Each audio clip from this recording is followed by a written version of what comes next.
የትላንት ታሪካችን ሲገለጥ በቀላሉ ተነጋግረን ልንፈታቸው የሚችሉ ጉዳዮች ቃታ አስበውን ጦር አማዘውን የአያሌ ጠባሳዎች አጋልጠውን አልፈዋል። ቀደምት አባቶቻችን በአንድ ጥላ ስር መክረው ችግሮችን መፍታት የሚያስችል ቱባ ባህል ጥለውልን ቢያልፉም ፈለጋቸውን በመከተል ችግሮችን በሰከነ መንገድ ተመካክሮ የመፍታት ባህል በመዘንጋቱ ዋጋ አስከፍሎናል።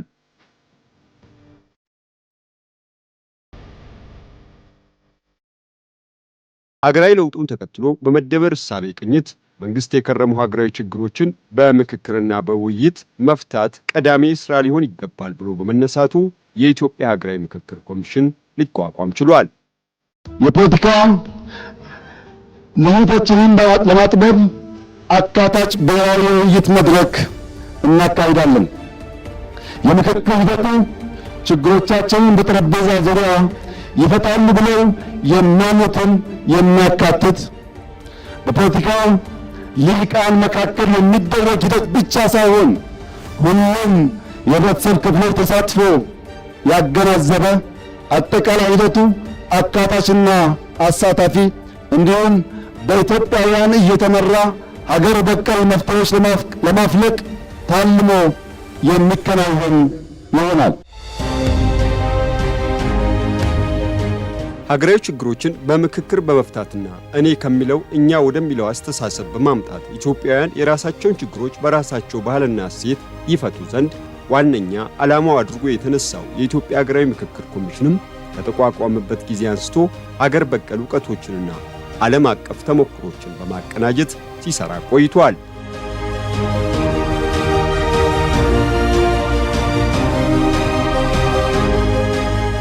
ኮሚሽኑ ላለፉት 4 ዓመታት ወደ ህብረተሰቡ በመዝለቅ የተሳታፊ ልየታና የአጀንዳ ማሰባሰብ ሥራ ሲሰራ የቆየ ሲሆን ከዚህም አልፎ የትጥቅ ትግልን አማራጭ አድርገው የሚንቀሳቀሱ አካላትንና በተለያዩ ዓለማት የሚኖሩ ኢትዮጵያውያንና ትውልደ ኢትዮጵያውያን በምክክሩ ላይ እንዲሳተፉ ጥሪ ሲያደርግ ሰንብቷል።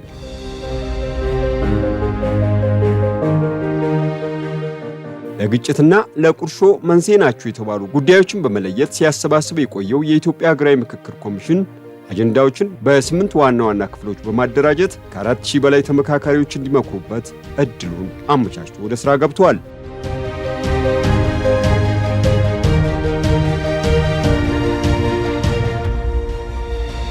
ለዛሬ አትምከሩ፣ ለነገ ምከሩ።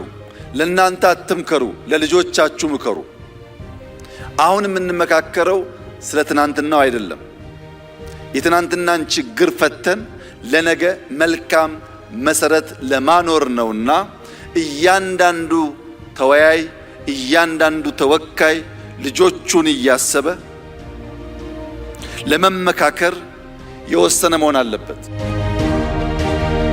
ሁላችንም ከጠበበ የቡድን ወይም የግል ፍላጎት ወጥተን ለሀገር ሰላምና ለቀጣዩ ትውልድ ዕጣ ፈንታ ስንል በቅንነት በወደ ሰፊነት በሐቀኝነት እንድንመክር ጥሬን በአክብሮት አቀርባለሁ። በዚህ የምክክር ሂደት ያለንበትን ቀይ ሳይሆን ትልቋን እምዬ ወይም አዴ ኢትዮጵያን ማዕከል እንድናደርግ አሁንም በታላቅ ትህትና እመክራለሁ። ቀደም ሲል በሕዝብ የተመረጡ ተመካካሪዎች ሁሉንም የህብረተሰብ ክፍል ይወክሉ ዘንድ በጥናት ላይ የተመሰረተ አሰራር በመዘርጋቱ አሳታፊነት ጎልቶ የሚታይበት መድረክን መፍጠር ተችሏል።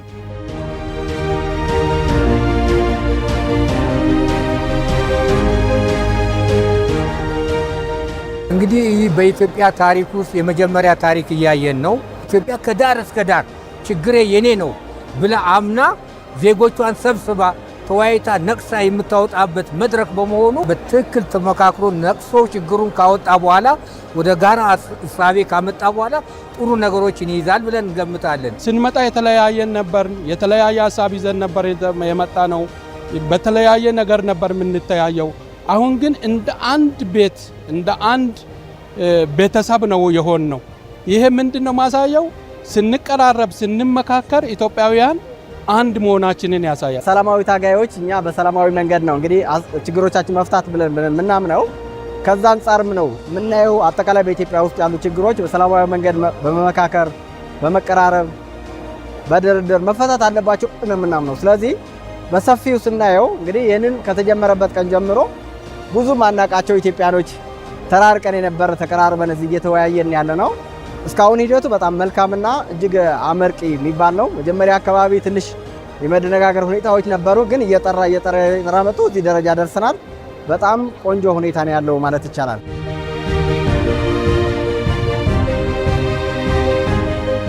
ታጥቄ ላለፉት 3 ዓመታት ተንቀሳቀስ ነበረ። ነገር ግን ሰላም የሚመጣው በጠመንጃ ብቻ አይደለም። ጠመንጃ ዞሮ የመጨረሻው ኢኮኖሚን ያወድማል፣ ህዝብን ይጨርሳል፣ ማህበረሰብን ቅርቃር ውስጥ ይከታል። ማጠናቀቂያው መቋጫው ሰላም ነውና እኛም የሰላም አማራጭን ተጠቅመን ከዚህ መጠናል። በዚህ አጋጣሚ በመጣን ማግስት የሀገራዊ ምክክር ኮሚሽን እንደምታዩት ከ4000 በላይ ህዝብ ከተለያዩ 4 ማዕዘን የሀገራችን ክፍሎች ተሰባስቦ እየመከረ እየተወያየ ይገኛል። በሚገርም ሁኔታ አካታች ነው። ሀሳባችን አልተገደበም። ይሄ ምክክር በኢትዮጵያ ታሪክ የመጀመሪያ እንደመሆኑ መጠን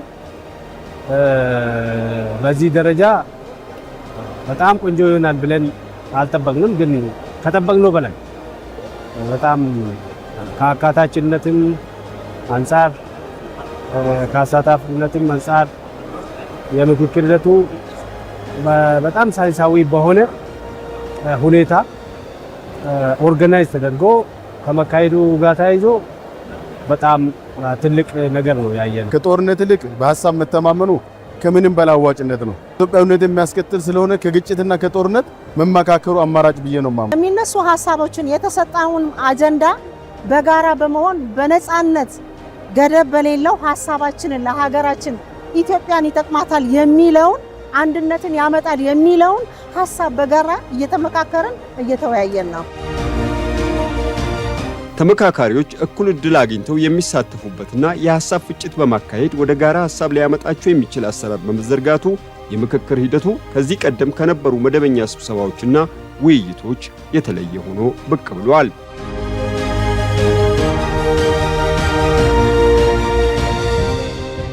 አራት ሺህ ዜጎች በአንድ ቦታ ቁጭ ብለው ስለራሳቸው አገር ፖለቲካዊ፣ ማህበራዊ፣ ኢኮኖሚያዊ፣ ሃይማኖታዊ ችግሮቹን ለመፍታት ጊዜ ወስደው የማመካከር እድል የተገኘው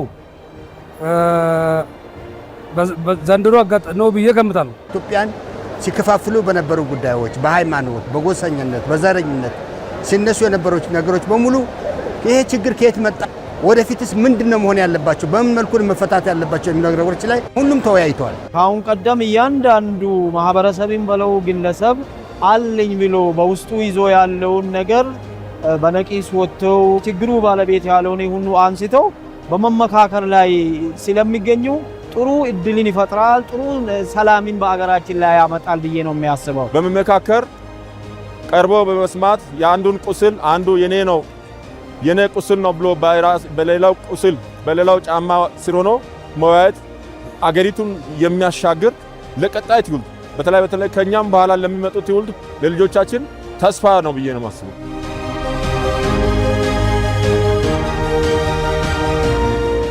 ተመካካሪዎች በመጀመሪያ በ10 ጥቃቅን ቡድን፣ በመቀጠል በ50 ንዑስ ቡድን፣ ቀጥሎ ደግሞ በ250 ስልታዊ ቡድኖችና በ500 የሥራ ቡድን የሚመክሩበት አሰራር ተዘርግቷል። የ250 ስልታዊ ቡድኖችና የ500 የሥራ ቡድን ስብስቦች ሁሉም ኢትዮጵያውያን የሚገኙበት ስብስብ ነው ማለት ይቻላል። አንድ ሰው በአንድ አጀንዳ ላይ ብቻ አትኩሮ እንዲመክርና ሐሳቦች በሂደት እየበሰሉና እየጠሩ እንዲሄዱ የሚያስችል አሰራር ቢዘረጋም የ250 ስልታዊ ቡድኖችና የ500 የሥራ ቡድኖች መኖራቸው በስምንቱም አጀንዳዎች ላይ ከሁሉም የሀገሪቱ አካባቢዎች የመጡ ተመካካሪዎች የጋራ ውክልና ኖሯቸው እንዲመክሩ እድል ፈጥሯል።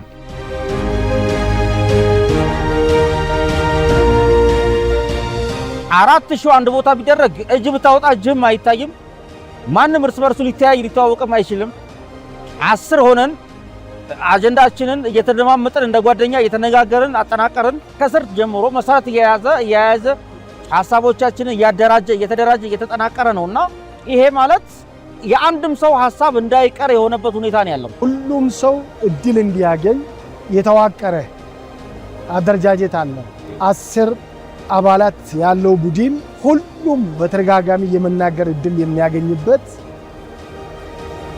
ከዛ 50 ሁሉም ሀሳብ የመስጠት እድል የሚያገኝበት በቂ ጊዜ ተሰጥቶ ለዚህ የሚያበቃ ስልጠና ደግሞ የተሰጠ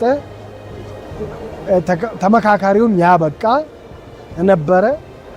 ትልቁ ይሄኛው ምክክር አንድ የፈጠረው እድል አዲስ ተለምዶ በተለያየ ሂሳቤ ላይ በጋራ ቁጭ ብለን መመካከር የማንግባባቸው ጉዳዮችን ሙሉ በሙሉ ቁጭ ብለን እንወያይበት ልዩነትን ተማምነን በአንድነት የተሻለ ነገር ማምጣት እንደምንችል እድል የፈጠረ ምክክር ነው የሚለው ድምዳሜ ወስጃለሁ። አካታችነት የሚለካው በሐሳብ ስለሆነ የሐሳብ አካታችነትም በደንብ ኢንተርቴይን የተደረገበት ነው ማለት ይቻላል። አሳታፊነትንም ካየው ከሜቶዶሎጂው ተነስተ 10 ላይ እያንዳንዱ ሰው መናገሩ መሳተፉ በተረጋገጠ መልኩ ተሳትፏል አልተሳተፈውም የሚለውን ካረጋገጥን በኋላ ነው ወደ 50 የመጣ ነው። 50ም ላይ ከመጣን በኋላ ሁሉም ሰው የየራሱን ሐሳብ በደንብ የሚገልጽበት ስርዓት ተፈጥሯል ብዬ ነው ማስበው። 807 ኪሎ ሜትር አቋርጬ ላይ የመጣሁበት ምክንያት ሀገሬ እንዲረጋጋና ህዝቤ እንዲስማማ ብቻ ነው። በጣም ደስ ያለኝ ነገር ወደ መግባባት የመጣንበት የተረዳዳንበት ሐሳብ ለሐሳብ የተለዋወጥንበት እርስ በርሳችን የተዋወቅንበት ያንዱ ችግር ሌላው ጋር እንዳለ ሌላው ችግር ደግሞ እዚህ ጋር እንዳለ ያየንበት ነው። የቆጨኝ ግን ከምንም በላይ የቆጨኝ ግን ይሄ ነገር ይሄ ምክክር ኮሚሽን ቢደረግ ብዬ የሚለው ነገር ቆጨኛል። መቼ ከዛሬ 5 ዓመት 6 ዓመት 7 ዓመት በፊት ቀደም ብሎ ያደረገን ቢሆን ኖሮ ኢትዮጵያ ውስጥ ዛሬ ብቅ እያሉ ያሉ ችግሮች በጠፉ ነበር። የ4000 ሰው የሰላም የአብሮነት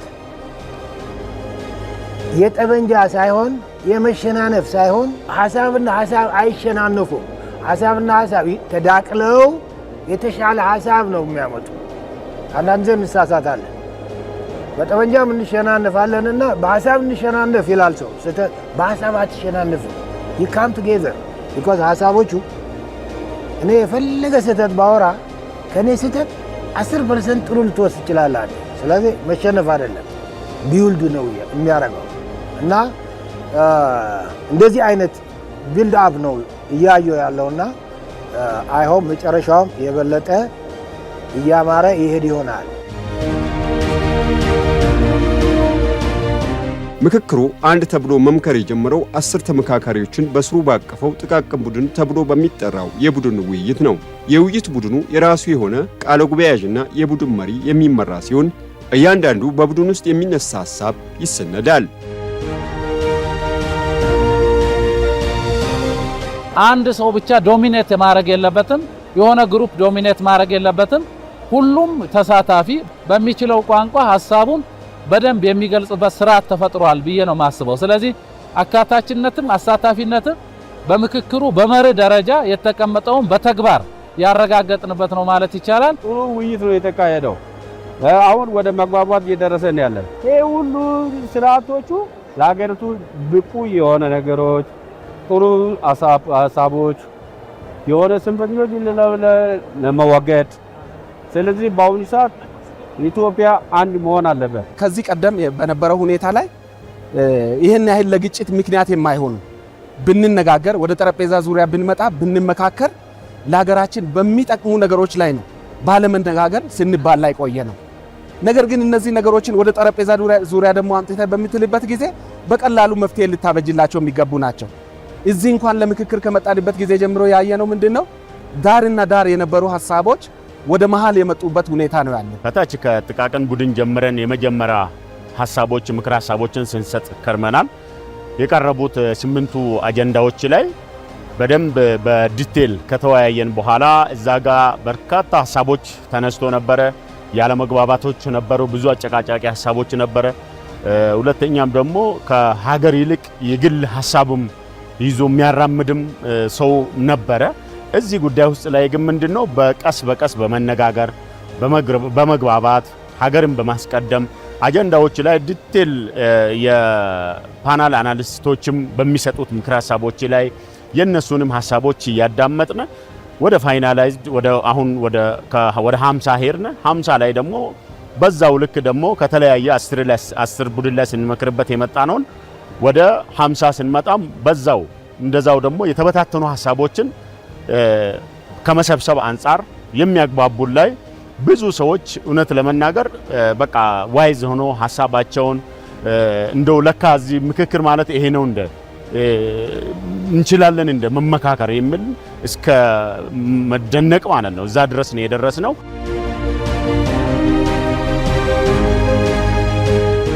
በአገራዊ ምክክር ጉባኤ ውስጥ የቡድን ውይይቶች ከመደበኛ ውይይት በላይ የሆነ ትርጉም አላቸው። ጽንፍ የወጡ ሐሳቦች በጠረጴዛ ዙሪያ እየተገሩ የተለያዩ ልምዶች፣ እይታዎች፣ እሴቶችና ተሞክሮች እየተንሸራሸሩ ለልዩነት መነሻ የሆኑ ጉዳዮች በሂደት ይታከሙበታል። በውይይቶች ውስጥ እያንዳንዱ ተሳታፊ ሐሳቡን በነጻነትና በኃላፊነት ያቀርባል። የሌሎችን ሐሳብ በትዕግስት ያዳምጣል፣ ጥያቄዎችን ያነሳል፣ ማብራሪያዎችን ይጠይቃል፣ በምክንያት የተደገፉ አስተያየቶችን ያቀርባል። በዚህ መልኩ በጥቃቅን ቡድን ደረጃ የተነሱ ሐሳቦች ከእያንዳንዱ ቡድን የተውጣጡ ቃለ ጉባኤ ያዦችና የቡድን መሪዎች በተገኙበት ይቀርብና ዳግም ውይይት ይካሄድበታል። ይህም ሂደት የተነሱ ሐሳቦች ተንጠባጥበው እንዳይቀሩ ያግዛል። ፖለቲካ ፓርቲዎችም፣ ሴቶችን፣ አካል ጉዳተኞች ሁሉም አካታች በሆነ ሁኔታ ለእያንዳንዱ ሰው እድል የተሰጠው የፈለገውን የመሰለው ሀገር ይገነባል ብሎ ያመነበትን ሐሳብ የሚያፈልቅበትና ተጽፎለት ዶክመንት ሆኖ በሀገራችን ደረጃ ልክ እንደና አድዋ ድል እንዳደረግን ሁሉ ይሄ ደግሞ ሀገራችን ወደ በለጠ ለመገንባት ሰላሙን ለማምጣት የምናደርገው ሽግግር የበለጠ ሀገራችንን አሻራ ማሳረፍ ሁኔታ ይኖራል ማለት ነው።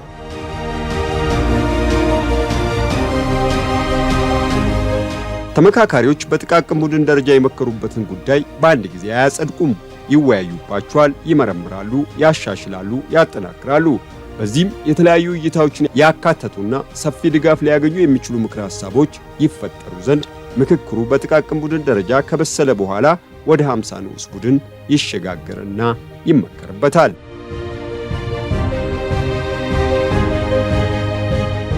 ስንመጣ እስከ 2 ቀን አልተግባባንም። ያው ሰው ገብታ ይኖራል።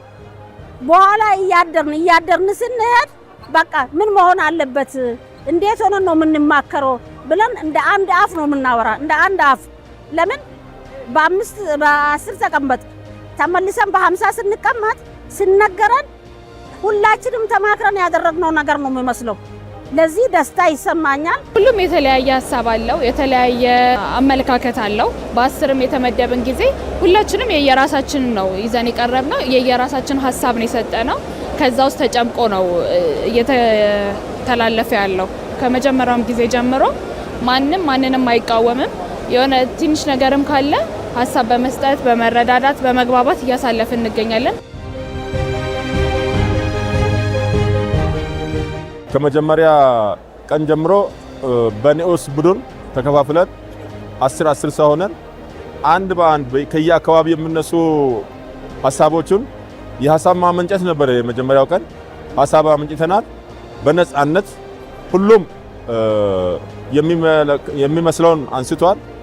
የልዩነት ሐሳቦችም የነበሩትን ሰብሰብ እያደረግን አሁን ወደ 1:50 ሄደን ከ1:50 ሰብሰብ እያደረግን ደርሰን አሁን ያለውን ነገር ሁሉ ጨርሰን ቃል ጉባኤ ተፈራርመን ወጥተናል። በጣም ደስ የሚል ነው። አካሄዱም ራሱ ብራናና ብዕር ተሰጥቷቸዋል። ጠቅላይ ሚኒስትራችን እንዳሉት እንደ ሀገር ማንሳት ያለብኝ ነገር አንስቻለሁ።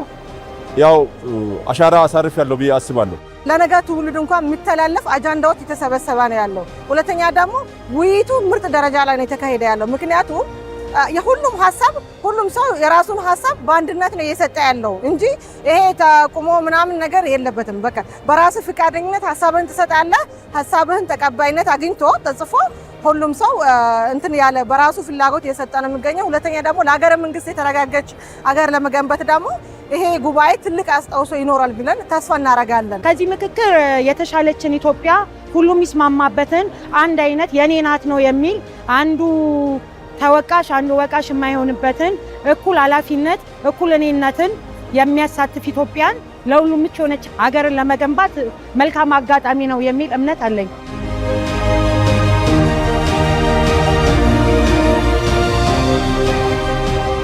የንዑስ ቡድን ውይይቶች ሌላኛው የሀገራዊ ምክክር ሞተር ናቸው። ሀገራዊ ጉዳዮች በአንድ ወገን እይታ ብቻ ሳይሆን ከተለያዩ አቅጣጫዎች እንዲታዩና የተሻሉ መፍትሄ ሐሳቦች እንዲመጡ ያግዛሉ። ቀደም ብሎ በጥቃቅን ቡድን ውይይቶች ተመክሮባቸው የጋራችን አቋም ነው ተብለው የቀረቡ ሐሳቦች መልሰው በንዑስ ቡድን ውይይቶች ይተነተኑና ለቀጣዩ ለ250 ስልታዊ ቡድኖች ይዘጋጃሉ። ይህ የሐሳብ ማጣሪያ ሂደት ተራ ስምምነት ብቻ ሳይሆን የሚወልደው አገርን የሚያሻግር ዘመናትን የሚሻገር የነጠረ የወደፊት ሀገራዊ ስኬት ነው።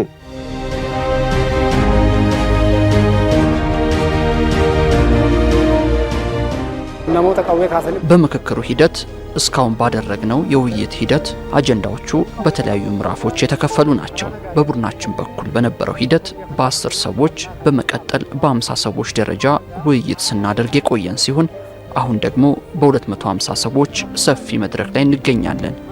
ቀጥሎም ወደ 500 ሰዎች መድረክ እንሸጋገራለን። እስካሁን ሲቀርቡ በነበሩ ሐሳቦች ተሳታፊዎች በነጻነት ሐሳባቸውን እያቀረቡ ነው። ሐሳቡን ስናንሸራሽር ነጻነት የሞላበት ማንም የማንንም ሐሳብ የማይነቅፍበት ማንኛውም ሰው ከመጣበት ከአካባቢም ሆነ ከኢትዮጵያ ላይ ያለውን ችግር በነጻነት ተወያይቶ ስር ነቀል መብት የማምጣትን ሐሳብን ከየአቅጣጫ ሰብስቦ ለኢትዮጵያ መልካም ነገርን ያመጣል፣ ያከፋፍሉ አጀንዳዎችን ያስወግዳል፣ አንድ ያደርጋል። ሰላማዊ ውይይት የትም ተፋጭ የትም ተታኮስም የሚጠናቀቀው በሰላም ስለሆነ ህዝብን አስጨርሶ ኢኮኖሚን አውድሞ ነገ ከመደራደር ዛሬ ግን በውይይት ይፈታል የሚል ጥያቄ ስለነበረን ይህን ጥያቄ የሀገራዊ ምክክር ኮሚሽን እየመለሰልን ነው። በተግባርም አግኝተነዋል። ጦርነት ምንም ትሩፋት የለውም። ይህን ስናገር ማይዋጥላቸው አካላት ይናርሉ። ከመስራቾቹ አንዱ እኔ ነኝ። ሰላማዊ ትግል ላይ 4 ዓመት ቆይቻለሁ። በትጥቅ ትግል 3 ዓመት ቆይቻለሁ። 7 ዓመት አካባቢ ትግል ላይ ቆየውና ማሰሪያው ሰላም ስለሆነ ቆም ብላችሁ አስቡ። ይሄ ጥያቄ እናንተ ጥያቄ የሚመልስ ነው። እባካችሁ አንገዳደል። በዚህ ይብቃን።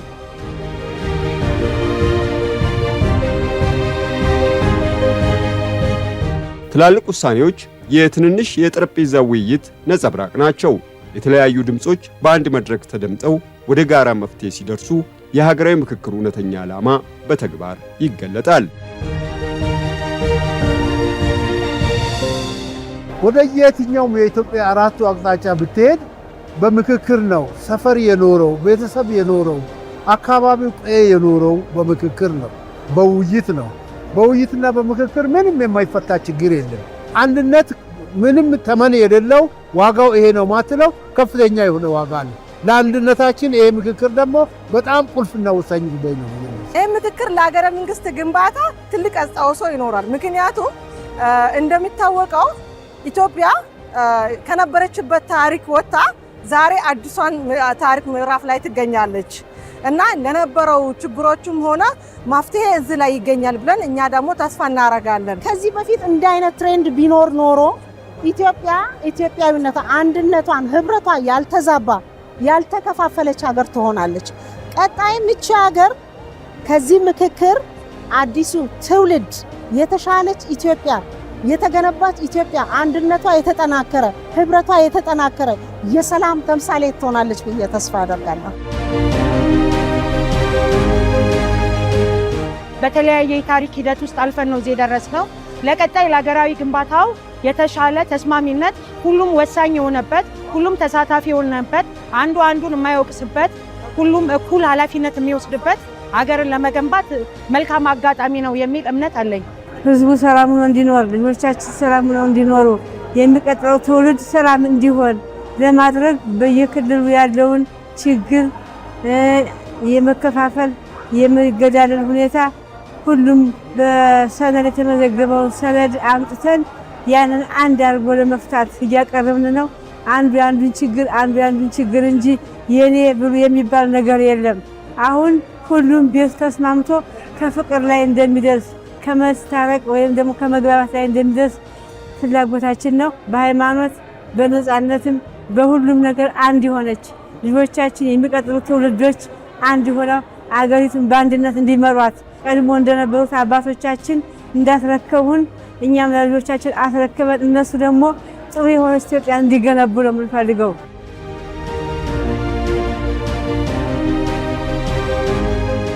የአንድ አገር ልጆች ለዘመናት ቁርሾና ጠባሳ ሆኖ ያራራቁ ጉዳዮችን በጥበብ በምክንያትና በፍቅር ሲያክሙ ከኔ ይልቅ እኛ የሚለው ድምፅ ጎልቶ ይሰማል። ያኔ የምክክር ጣዕም እንደ ወይን እያደር እየጣፈጠ ሀገር ይገነባል።